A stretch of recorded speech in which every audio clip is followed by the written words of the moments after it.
What was it that made the difference between the church we read about in the book of Acts, the one that Jesus formed, and the present day church? What was the secret of their power? In this series, I want to talk to us about the restoration of the role and power of the Holy Spirit. You see, what happened is that the Holy Spirit was given his rightful place, and today's church is not doing like they did, because God is faithful. So let's get into it today. We're looking at the restoration of Apostolic Christianity. We're looking at why have we moved away from all that we read about in the Bible. My heart hungers for what the Bible says about the church, what the Bible says happened in the book of Acts. But I'm yet to see the fullness of that, and I'm believing that we in our lifetime shall see it. So we started this series by looking at the restoration of Apostolic Christianity. And Jesus said in Matthew 16, I will build my church, and the gates of Hades shall not prevail against it. And I believe that he has built his church. But some things happened. They called it the Dark Ages. And after the Dark Ages, restoration began to happen of the different truths that were lost. Not that the Bible was lost, but the application and practice of these truths were lost. So that's why we have different names. So when the day of Pentecost, when Pentecostal churches were formed, it was because the truth about the Holy Spirit was now being revealed. His role, his power, his enablement, everything that he meant to the early church was being restored. And it started with the speaking in tongues and all of that. And that is when the Pentecostal church started. Today, we're moving on, because that's not the end of the restoration. The restoration will include the restoring of the gifts of the Spirit, the restoring of the ministry offices, apostles, prophets, evangelists, pastors, and teachers, and the restoration of everything the Holy Ghost wants to do amongst us. So let's get into it today. The restoration of the place and purpose of the Holy Spirit in the body of Christ. So many truths have been restored that we know already. In Acts 1:8, it says, but you shall receive power when the Holy Spirit is come upon you, and you shall be witnesses to me in Jerusalem, in all Judea, Samaria, and to the end of the earth. So the Holy Ghost coming upon us is one of the things that has been done. And the same Holy Ghost who came into us when we got born again is the same Holy Ghost who gave us utterance to speak in tongues, and is the same Holy Ghost that comes upon us to enable us to be witnesses. And I want you to know, being a witness is not just being able to say something, it's to demonstrate something. Acts 2:4 says, and they were all filled with the Holy Spirit and began to speak with other tongues as the Spirit gave them utterance. They were all filled. So one thing happens, you got born again, the Spirit of God comes into you to recreate your spirit. You get filled with the Holy Spirit, the Spirit of God comes into you to fill you up with his power and presence. Then when you're now ready to step out, then he comes upon you to enable you to do the works of Christ. And so one of the works of the Holy Spirit is the gifts of the Spirit. And this is found in 1 Corinthians 12, from verse 3. Therefore I make known to you that no one speaking by the Spirit calls Jesus accursed, and no one can say that Jesus is Lord except by the Holy Spirit. It says there are diversity of gifts but the same Spirit, there are differences of ministries but the same Lord, and there are diversity of activities but the same God who works all in all. But the manifestation of the Spirit is given to each one for the profit of all. For to one is given the word of wisdom through the Spirit, to another the word of knowledge through the same Spirit, to another faith, to another gifts of healings, to another by the same Spirit, to another working of miracles, to another prophecy, to another discerning of spirits, to another different kinds of tongues, and to another interpretation of tongues. Now, before I explain this, I like to look at even the restoration of the fivefold ministry gifts, which is what the Holy Ghost also came to do. I said the restoration of Pentecostal experience gave birth to Pentecostal church, and after this came the restoration of the fivefold offices. I'm talking about in Ephesians 4:11-16, when he talks about the apostles, prophets, evangelists, pastors, and teachers. Why am I combining the two together? Because if we begin to break it down, you see the word of wisdom and the word of knowledge, they are words that the Holy Ghost quickens in you to help you know something of the future or something of the past. I like to give an example. When Peter and Ananias had the situation. Ananias brought money to him, and Peter said, "Is this all?" And Ananias said, "Yes." Peter had a word of knowledge that Ananias was not being sincere. Now, it brought judgment on Ananias, but that's not always the purpose, that God gives you a word of knowledge. So if you read through the book of Acts, you see these manifestations a lot. The word of knowledge. What is the difference in the word of knowledge and word of wisdom? Simply that the word of knowledge talks about something that happened in the past, that is not revealed, that is not known to the person speaking, except by the Spirit of God. And the word of wisdom has to do with something that may happen in the future, but the reason for giving the word of wisdom is so that if that thing is negative, it can be avoided. And people don't know the difference between word of wisdom and gift of prophecy. Prophecy, according to the Bible, is for edification, exhortation, and comfort. Prophecy has to do with telling of the future as well, but from a declarative standpoint. In other words, prophecy is not something that you get a word of, like a word of wisdom is something that will happen to somebody if they continue doing what they're doing. That's a word of wisdom. So when that word comes, it's supposed to help that person to stop doing that so that that thing will not come to pass. But prophecy is what God has ordained. God wants some things to happen. So he gives it to somebody who carries the gifts of prophecy, and the person can speak it out and establish it.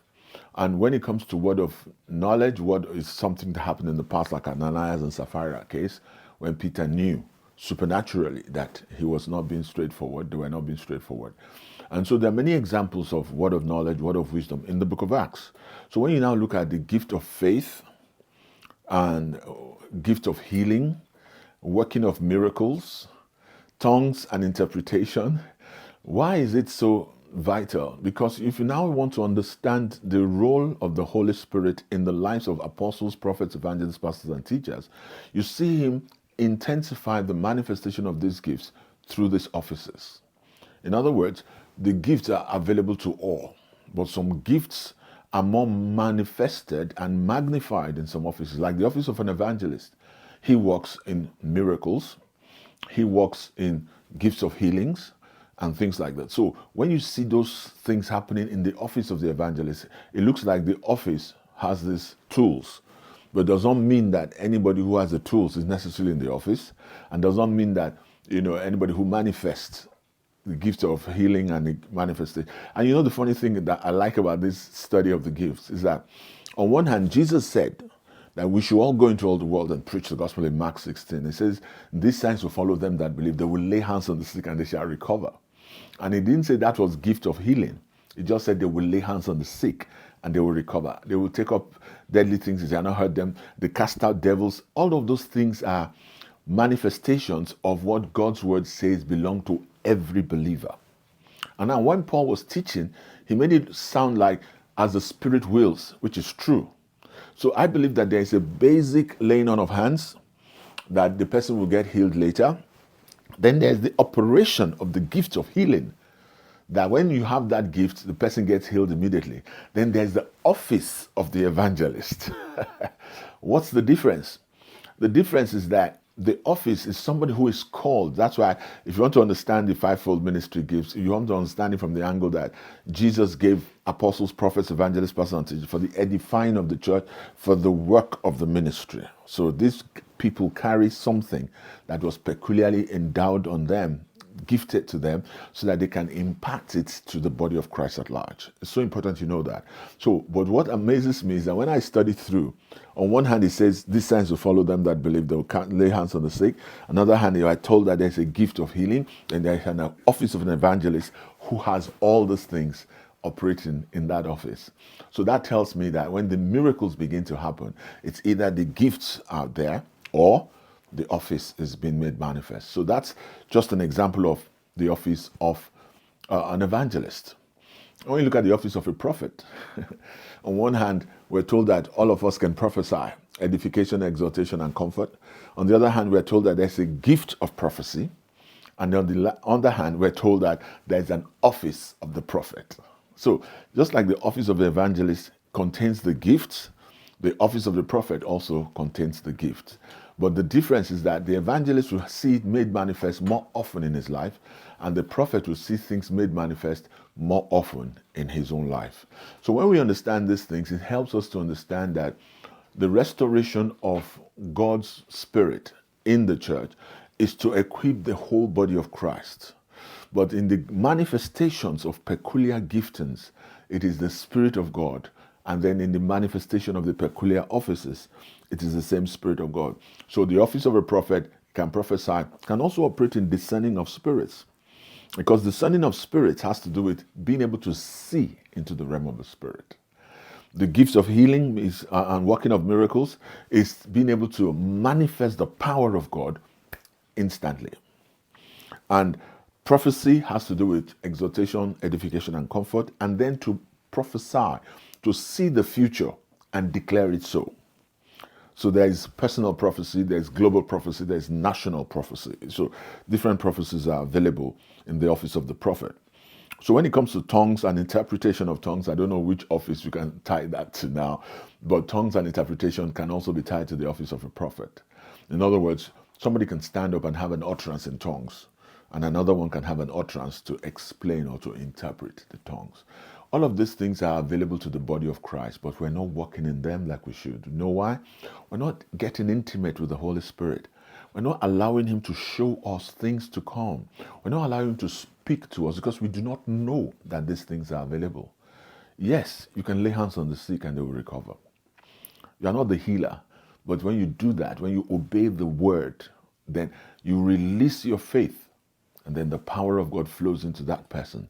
Of course, that person also needs to be believing. It will help so that the person can get healed. It is as you practice these things that you get to see these manifestations. So we have the office of the pastor and the teacher, the apostle and the prophet, then the evangelist. Now the pastor is somebody who is gifted to take care of the sheep, as it were. You could have a gift of teaching or a gift of preaching. A teacher is somebody who explains the Bible. There's a grace that opens the understanding of people when a teacher ministers. Now, what does it mean that when these people are functioning and they are fully in their offices? It simply means that dimensions of each of these offices will be imparted, or I think the right word is activated. You see, every believer who accepts Christ has accepted a lot more things than they know about their lives. But when they sit under an apostle, he activates the apostolic dimension that is in Christ, that is in that believer. Doesn't make the believer an apostle. It just means that the believer will have the grace of God to operate wherever he is, if he finds himself with some apostolic dimensions. Same thing with the prophet.